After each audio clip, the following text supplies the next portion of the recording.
أعوذ بالله من الشيطان الرجيم. بسم الله الرحمن الرحيم.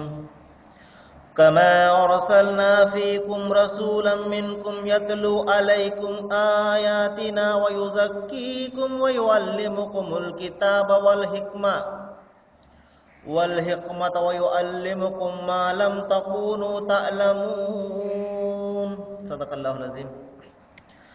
అనంత కరుణామయుడు, అపార కృపాశీలుడు, పాలకుడు, పోషకుడు, సర్వలోక ప్రభు అయిన అల్లాహ్ శుభనామంతో ప్రారంభిస్తున్నాను. సోదరులారా, సోదరిమణులారా, అయ్యలారా, అమ్మలారా, అస్సలాము అలైకుం రహమతుల్లాహి వబరకాతుహు. సర్వలోక ప్రభు అయిన అల్లాహ్ మనందరి జీవితాలలో శాంతి శుభాలను కురిపించునుగాక. ఆమీన్.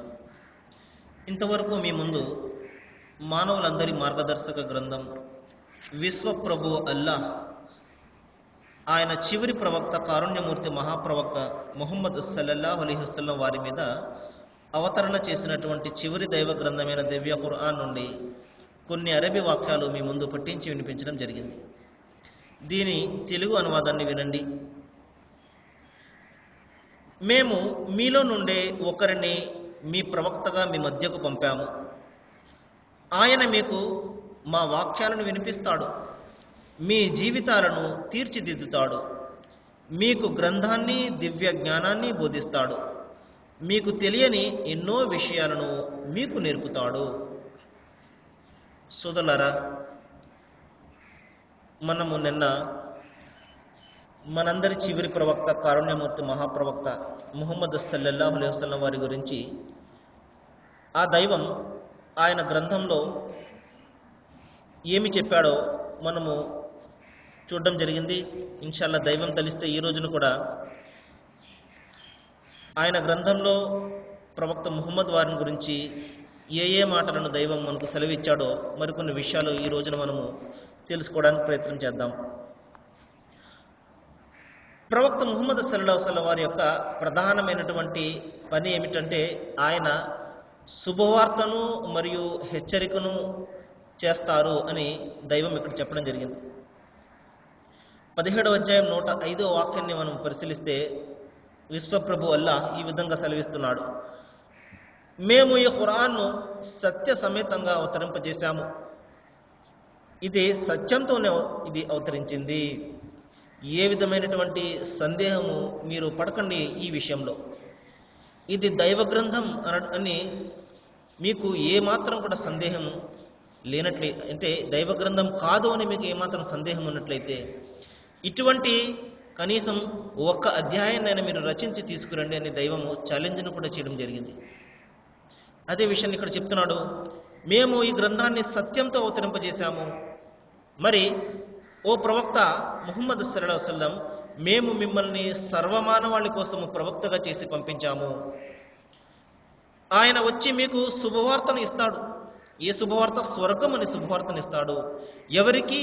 ఎవరైతే దైవం ఒక్కడే అని విశ్వసిస్తారో, ఎవరైతే మరణానంతర జీవితం ఉన్నది అని విశ్వసిస్తారో, ఎవరైతే దైవ గ్రంథాన్ని, దైవ ప్రవక్తలను సాఫల్యం కోసం అనుసరించాలి అని విశ్వసిస్తారో అటువంటి వారికి దైవము తన ప్రవక్త ద్వారా శుభవార్తను ఇస్తున్నాడు, స్వర్గం అనే శుభవార్తను. ఇక హెచ్చరికను కూడా చేస్తున్నాడు. ఎవరికి హెచ్చరిక అంటే, ఎవరైతే ఈ జీవితమే మరొక జీవితం లేదు అని తలుస్తారో, ఎవరైతే తమ ఇష్టం వచ్చినట్లుగా ఈ జీవితాన్ని గడుపుతారో, ఎవరైతే సృష్టికర్త అయినటువంటి అల్లాహ్కు, దైవానికి సాటిని, సమానాన్ని కల్పించి మరి ఆరాధిస్తుంటారో ఇటువంటి వారికి భయంకరమైనటువంటి నరకం ఉన్నది అన్న హెచ్చరికను కూడా ప్రవక్త ముహమ్మద్ సల్లల్లాహు అలైహి వసల్లం వారి ద్వారా దైవము సర్వమానవాళికి చేయించడం జరిగింది. మరి అంతేకాకుండా ఇంకా చెప్తున్నాడు, నీవు ప్రజలకు వినిపించడానికి వీలుగా మేము ఈ గ్రంథాన్ని కొద్దిగా అవతరింపజేశాము. అంతిమ గ్రంథం ఖురాన్ ఒకేసారి అవతరించలేదు, 23 సంవత్సరాల పాటు ఇది అవతరణ జరిగింది. ఎందుకు అంటే దైవం ఇక్కడ చెప్తున్నాడు, కొద్దిగా నీవు ప్రజలకు వివరించడం కోసము. కాబట్టి సోదరులారా, మరి ఎవరైతే ప్రవక్త ముహమ్మద్ సల్లల్లాహు అలైహి వసల్లం వారిని విశ్వసిస్తారో మరి దైవము వారి యొక్క చెడులను వారి నుండి తొలగించి వారిని స్వర్గపు వనాల్లో ప్రవేశింపచేస్తానన్న శుభవార్తనిస్తున్నాడు.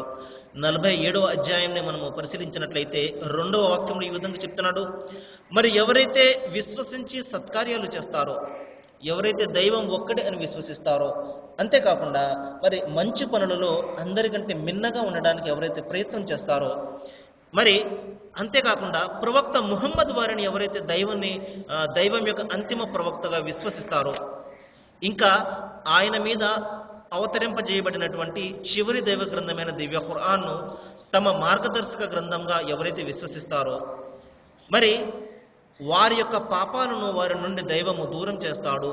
అంతేకాకుండా వారిని శాశ్వత స్వర్గవనాలలో ప్రవేశింపజేస్తాడు అన్న శుభవార్తను దైవం ఇస్తున్నాడు. కాబట్టి సోదరులారా, మనము సాఫల్యాన్ని కోరుకుంటే, మరణాంతర జీవితంలో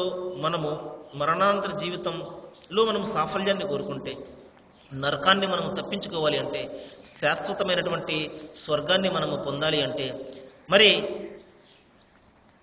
మన భార్య బిడ్డలతో కూడినటువంటి ఆ శాశ్వతమైనటువంటి జీవితాన్ని, మనము ఆనందకరమైనటువంటి జీవితాన్ని, మరి అంతం లేనటువంటి ఆ జీవితాన్ని పొందాలి అంటే, మోక్షాన్ని పొందాలి అంటే, మరి తప్పనిసరిగా మనము దేవుని అంతిమ ప్రవక్త ముహమ్మద్ ప్రవక్త సల్లల్లాహు అలైహి వసల్లం వారిని విశ్వసించవలసి ఉంటుంది. విశ్వసించడం అంటే ఆయన దేవుని ప్రవక్త అని, ఆయన మీద అవతరింపజేయబడినటువంటి అంతిమ గ్రంథము ఖురాన్ దైవవాణి అని విశ్వసించవలసి ఉంటుంది. ఆయనను సమర్థించి సహకరించవలసి ఉంటుంది. మరి చూడండి, దైవం చెప్తున్నాడు, ఏ ధర్మాన్ని అయితే నేను ప్రవక్త ముహమ్మద్ సల్లల్లాహు అలైహి వసల్లం వారి ద్వారా మానవాళికి అందజేశానో, ఈ ధర్మము మరి సమస్త ధర్మాల మీద, సమస్త మనుషులు కల్పించుకున్నటువంటి ధర్మాల మీద ఈ ధర్మం ఆధిపత్యం వహించి తీరుతుంది అని దైవం సెలవిస్తున్నాడు. హువల్లజీ అర్సల రసూలహు బిల్ హుదా వ దీనిల్ హక్, నేను నా ప్రవక్తను సత్యంతో పంపాను, సత్య ధర్మాన్ని ఇచ్చి నేను పంపాను. లి యుజహిరహు అల దీని కుల్లిహి, సమస్త ధర్మాల మీద, అంటే మనిషి కల్పించుకున్నటువంటి రకరకాల పద్ధతుల మీద, రకరకాల విధానాల మీద, రకరకాల మరి అతను కల్పించుకున్నటువంటి విధానాల మీద మరి ప్రవక్త ముహమ్మద్ సల్లల్లాహు అలైహి వసల్లం వారి ద్వారా దైవం ఇచ్చినటువంటి ఈ ధర్మము మరి అందరి మీద కూడా ఇది ఆధిపత్యం వహించి తీరుతుంది. ఎందుకంటే దైవ ధర్మము మరి ఎప్పటికైనా కూడా అది భూమి మీద స్థాపించబడి తీరుతుంది. ఎందుకంటే ఆ ధర్మానికి మించి మరొక ధర్మము మనిషి సాఫల్యానికి ఎంత మాత్రం కూడా ఉపయోగపడదు. కాబట్టి దైవం అదే చెప్తున్నాడు, సమస్త ధర్మాల మీద ఈ ధర్మం ఆధిపత్యం వహించి తీరుతుంది. అది కొద్దిగా ఆలస్యమైనా కూడా సత్యము ఎప్పటికైనా బయటకు వచ్చి తీరుతుంది. మరి చూడండి, ప్రవక్త ముహమ్మద్ సల్లల్లాహు అలైహి వసల్లం వారి యొక్క గుణగణాలను గురించి దైవము విశ్వప్రభు వల్ల ఆయన గ్రంథంలో ఈ విధంగా తెలియజేస్తున్నాడు. మరి దైవం మరొక సందర్భంలో చెప్తున్నాడు, మీ వద్దకు మీరే నుండి స్వయంగా ఒక ప్రవక్త విచ్చేశాడు. లఖద్ జాఅకుం రసూలుం మిన్ అన్ఫుసికుం అజీజున్ అలైహి మా అనిత్తుం, ఆయన మీ యొక్క సాఫల్యాన్ని ఎంతగానో కోరుకుంటాడు. మీరు కష్టం పడడము, మీరు కష్టానికి గురి కావడము ఆయనకు ఎంత మాత్రం కూడా నచ్చదు. విశ్వాసుల పట్ల ఆయన కారుణ్యమూర్తి అని స్వయంగా విశ్వప్రభు అల్లా ఆయన ప్రవక్తను గురించి చెప్తున్నాడు. ప్రవక్త ముహమ్మద్ సల్లల్లాహు అలైహి వసల్లం వారు ఎంత మెత్తటి హృదయం గలవారంటే, ఒక్కసారి ఆయన మాట వినగానే మరి ఆయన శిష్యులందరూ కూడా ఆయన నుండి మరలి వెళ్ళిపోయేవారు కాదు. అంత మృదుభాషి.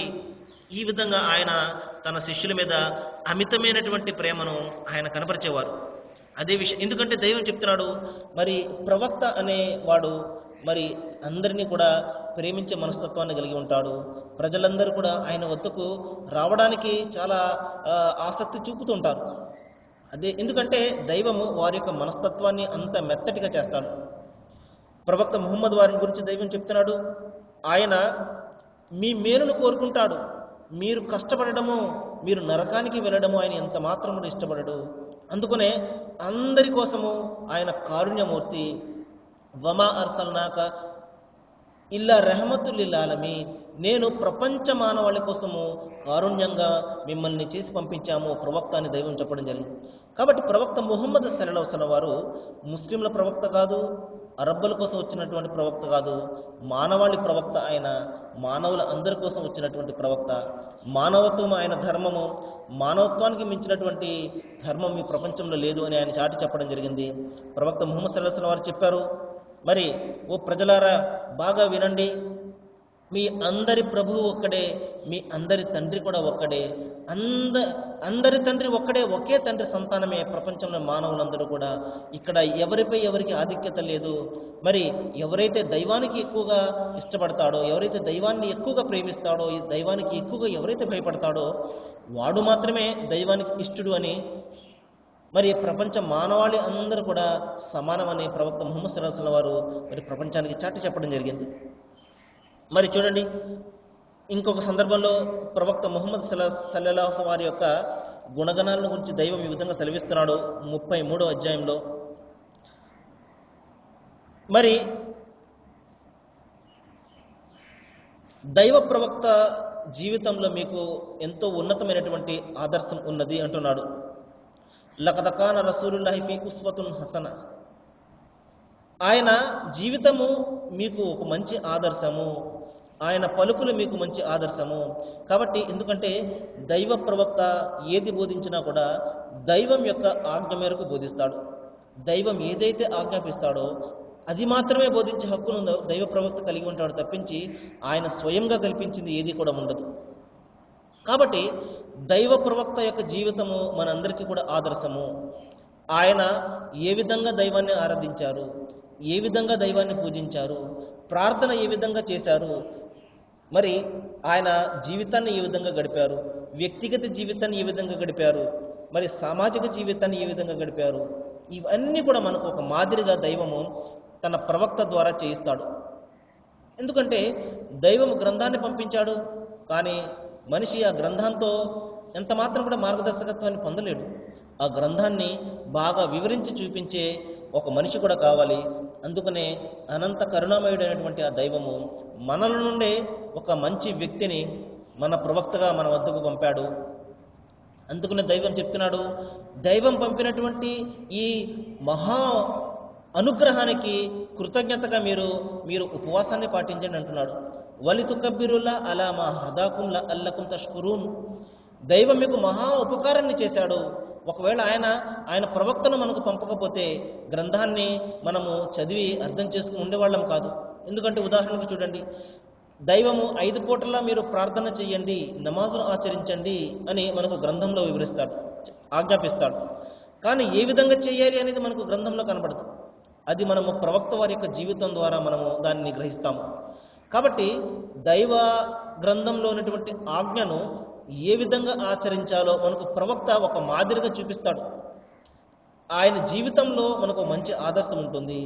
కాబట్టి ప్రార్థన చేయండి అన్న ఆజ్ఞను ఏ విధంగా చేయాలి అనేది తన ప్రవక్త ద్వారా దైవము మానవాళికి తెలియజేయడం జరిగింది. అందుకనే దైవ గ్రంథము మరియు దైవ ప్రవక్త యొక్క సాంప్రదాయము ఈ రెండింటినీ కలిపితేనే దైవ ధర్మం అని అంటారు. కాబట్టి వీటిని ఈ రెండిట్లో ఏది కూడా మనం విడదీసి చూడలేమన్నమాట. అదే విషయాన్ని దైవం ఇక్కడ చెప్తున్నాడు, ఎవరైతే అల్లాహ్ను అంటే దైవాన్ని విశ్వసిస్తారో, అంతిమ దినాన్ని ఎవరైతే విశ్వసిస్తారో, మరి ఎవరైతే దైవాన్ని ఎక్కువగా స్మరిస్తూ ఉంటారో అటువంటి వారికి మరి ప్రవక్త ముహమ్మద్ వారి యొక్క జీవితంలో ఒక మంచి ఆదర్శం ఉన్నది.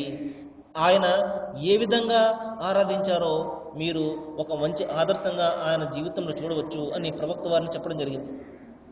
ఒక సందర్భంలో ప్రవక్త ముహమ్మద్ సల్లల్లాహు అలైహి వసల్లం వారు మరి పొద్దస్తమానం కూడా ఆయనకు మరి దైవం యొక్క ధర్మాన్ని నలుమూలలో కూడా ఆయన చాటి చెప్పడానికి మొత్తం ఆయన దినమంతా కూడా గడిపేవారు. ఒక్కొక్కసారి ఆయన తినడానికి కూడా ఆయనకు తిండి ఉండేది కాదు. ఆయన ఇంటిలో మరి పొయ్యి వెలిగి 2-3 రోజులు కూడా అయిపోయేది. అటువంటి సందర్భంలో ఒక సందర్భంలో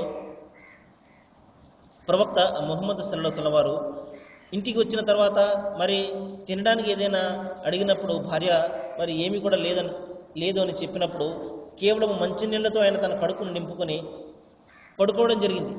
ఆ తర్వాత భార్య అర్ధరాత్రి లేచి చూస్తే ప్రవక్త ముహమ్మద్ సల్లల్లాహు అలైహి వసల్లం వారు నిలబడి మరి దైవాన్ని ఆరాధిస్తూ కనిపించారు, నమాజు చేస్తూ కనిపించారు.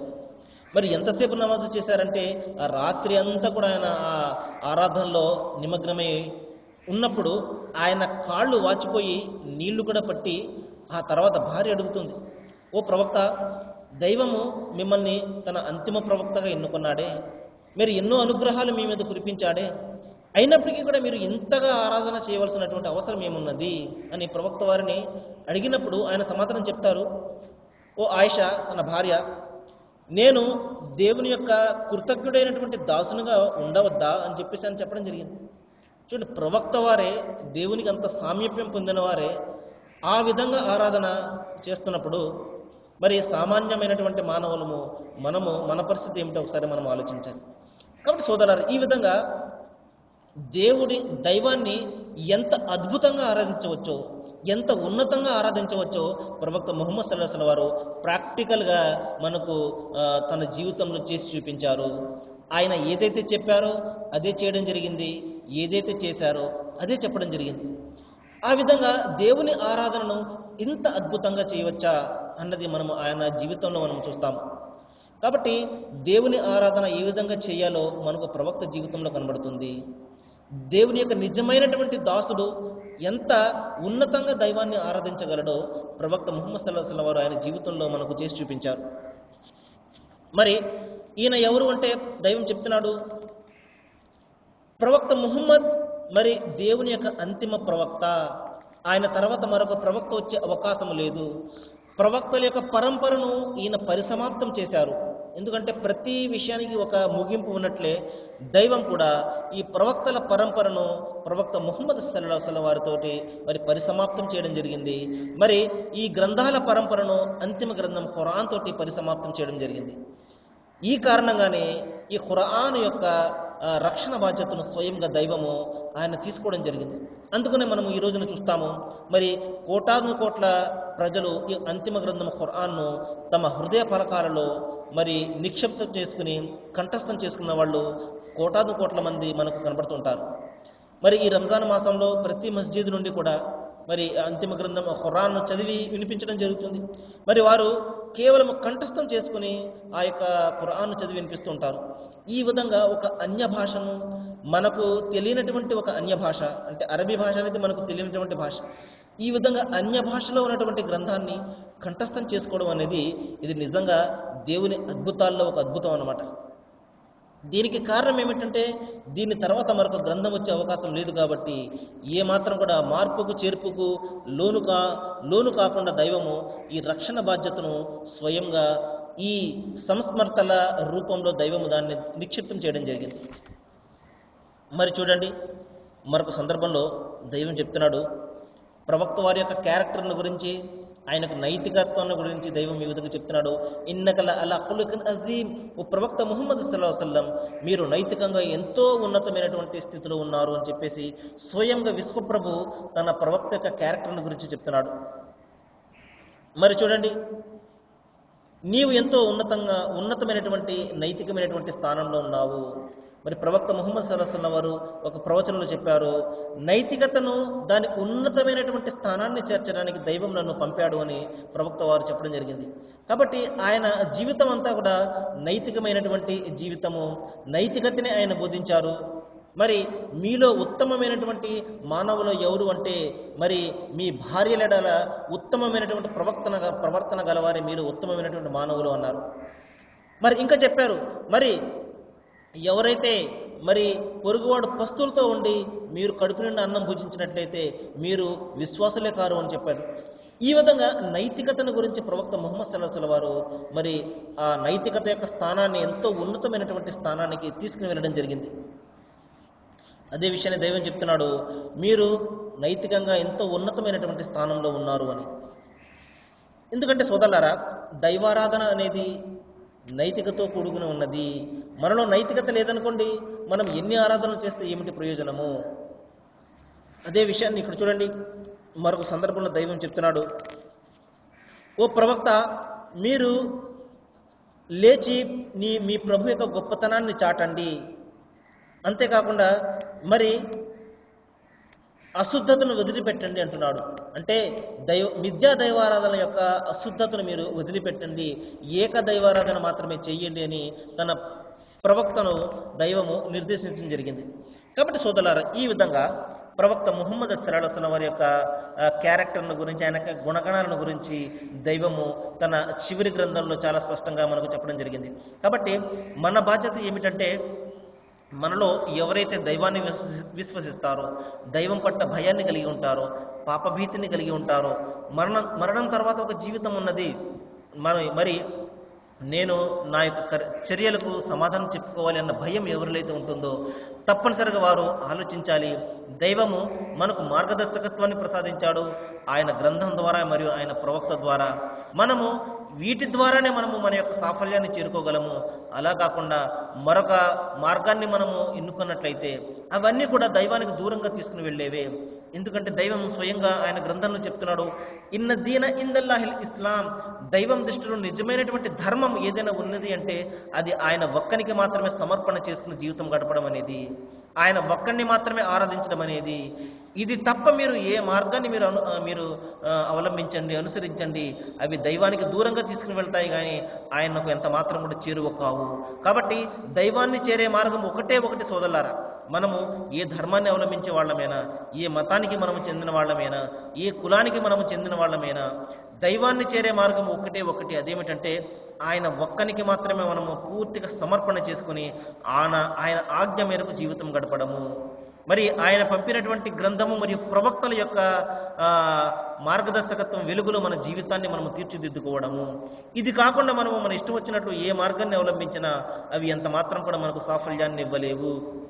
మరి దైవాన్ని ప్రార్థిస్తున్నాను సోదరులారా, ఏ విషయాలైతే మన ముందుకు వస్తున్నాయో, ప్రధానంగా ప్రవక్త ముహమ్మద్ సల్లల్లాహు అలైహి వసల్లం వారి గురించి మనకు అంతిమ గ్రంథం ఖురాన్లో విషయాలు వస్తున్నాయో, మరి ఆయన పట్ల ప్రపంచమంతా కూడా ఈ రోజున అపోహలకు గురై ఉన్నది, అపార్థాలకు గురై ఉన్నది.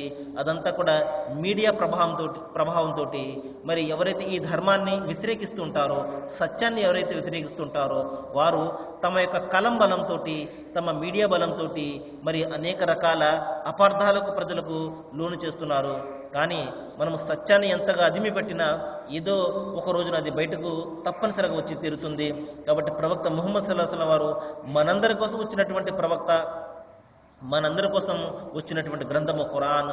మనము ఈ అపోహలు తొలగించుకుని, అపార్థాలు తొలగించుకుని నిష్పక్షపాత హృదయంతో మనం ఆలోచన చేసినట్లయితే మనకు సత్యం తప్పనిసరిగా తేటతెల్లమవుతుంది. దైవం మీకు నాకు మనందరికీ కూడా మార్గాన్ని బోధించాలని, సత్య మార్గాన్ని అనుసరించే ధైర్యాన్ని, మరి ఆ శక్తిని దైవము, ఆ జ్ఞానాన్ని అందరికీ కూడా ప్రసాదించాలని, దైవం మీకు నాకు మనందరికీ కూడా మంచి చేయాలని, మరి శాంతిని ప్రసాదించాలని నేను కోరుకుంటూ ముగిస్తున్నాను. వాఖిరు దవానా అనిల్ హమ్దులిల్లాహి రబ్బిల్ ఆలమీన్. అస్సలాము అలైకుం.